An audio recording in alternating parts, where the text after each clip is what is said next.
नमस्कार दोस्तों, खबर ज्योतिष यूट्यूब चैनल में आप सबका स्वागत है।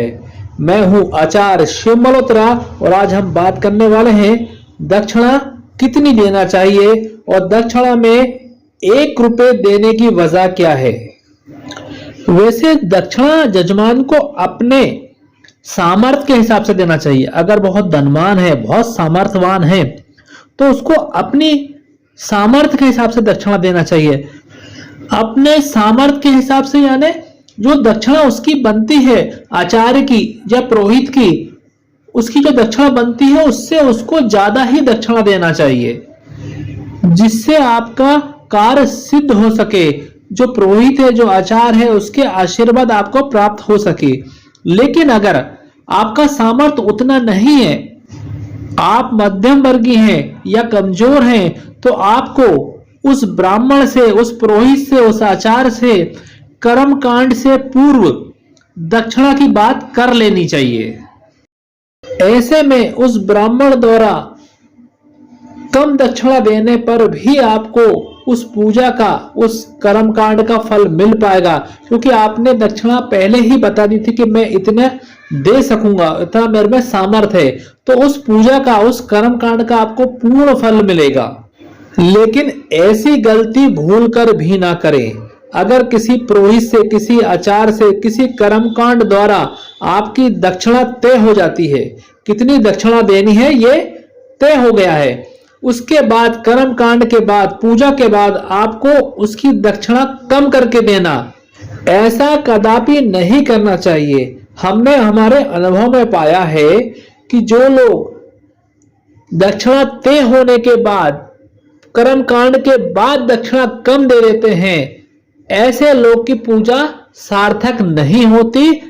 ऐसा हमारे अनुभव में आया है, तो हमने सोचा आपको शेयर कर दें। हमारा कोई दक्षिणा का लालच नहीं है, हमारे ऐसा अनुभव में आया था जो आपके साथ में हम शेयर कर रहे हैं। यहां पर एक और विशेष बात, कई जगह हमने ऐसा अनुभव में आया है, देखा भी है, सुना भी है, आपने भी सुना होगा कि किसी ब्राह्मण से, पुरोहित से, किसी तीर्थ स्थान में आपकी दक्षिणा किसी ब्राह्मण से तय हो गई है और कर्मकांड पूजा के उपरांत अगर वो आपसे दक्षिणा ज्यादा मांगता है, मतलब जो तय हुई थी उससे ज्यादा अगर वो बहस करता है, कोई भी तीर्थ स्थान हो, अगर आप उसको दक्षिणा नहीं देते हैं तो उसमें आपका दोष नहीं लगता।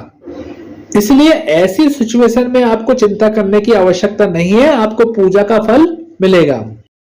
अगर आपने पुरोहित से दक्षिणा की बात नहीं की है, पुरोहित ने आपको दक्षिणा नहीं बताई है, आपने भी बात नहीं की है, तो ऐसी स्थिति में जो पुरोहित बोलता है, जो आचार्य बोलता है, उतनी दक्षिणा आपको देनी चाहिए।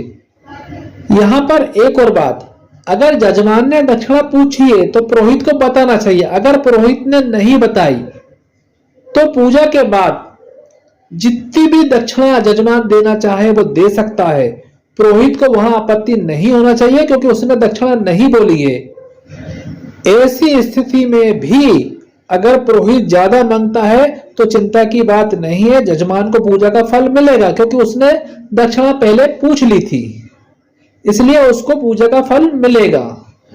क्योंकि शास्त्र के अनुसार दक्षिणा देना परम आवश्यक है। दक्षिणा के बिना पूजा सफल नहीं होती। इसलिए दक्षिणा जो भी आप दे सकते हैं, जितना आप में सामर्थ्य है, आप पहले ही पुरोहित से, आचार्य से बात कर लें और जो भी आपकी दक्षिणा तय हो जाए उतने ही देना चाहिए, बल्कि 1-2 रुपए उनको बढ़ाकर ही देना चाहिए। अब दक्षिणा में 1 रुपए देने की वजह क्या है, 1 रुपए क्यों दिया जाता है? पहले के समय में 1.25 रुपए ज्यादा दिया जाता था, 1 रुपए 25 पैसे ये दिया जाता था। अब क्योंकि 25 पैसे बंद हो गए, इसलिए 1 रुपए दिया जाता है। क्यों दिया जाता है? जैसे मान लो किसी आचार्य की, किसी पुरोहित की 250 रुपए दक्षिणा है तो 251 देंगे। अगर 500 रुपए दक्षिणा है तो 501 रुपए देंगे। 1 रुपए जो है वो एडवांस के तौर पे दिया जाता है कि जो हम जिस काम के लिए आए हैं, जिस शुभ काम के लिए आपसे आए हैं, जो पूछ रहे हैं हम, ऐसी शुभता हमारे घर बार बार आए, इसके लिए 1 रुपए एडवांस है। इसलिए दक्षिणा बढ़ के देनी चाहिए कि आपके घर वो खुशी बार बार आ सके। आपके घर कोई शादी है, आप शादी मिलाने आए हैं, तो आप दक्षिणा बढ़ के देंगे, भले आप 1 रुपए बढ़ के दें, दक्षिणा बढ़ा के देंगे कि आपके घर ऐसी खुशी बार बार आए। कोई बच्चे का जन्म हुआ, आप कोल्डी बनाने आए, उसमें भी दक्षिणा बढ़ के दें, भले 1 रुपए दें, 51 दें, 101 दें, बढ़ा के दें, मतलब आपके घर ये खुशी बार बार आए। इसलिए 1 रुपए बढ़ा के या दक्षिणा हमेशा बढ़ के देना चाहिए, ना कि कम करके। हाँ, अगर आप किसी स्वास्थ्य का पूछने आए हैं, स्वास्थ्य बहुत खराब है, अगर आप जन्म कुंडली दिखाने आए हैं, स्वास्थ्य के बारे में आप कुछ पूछ रहे हैं, तब आप राउंड फिगर में दक्षिणा दे सकते हैं। तब आपको 1 रुपए बढ़ के देने की आवश्यकता नहीं है, क्योंकि आप नहीं चाहेंगे कि कोई बार बार बीमार हो।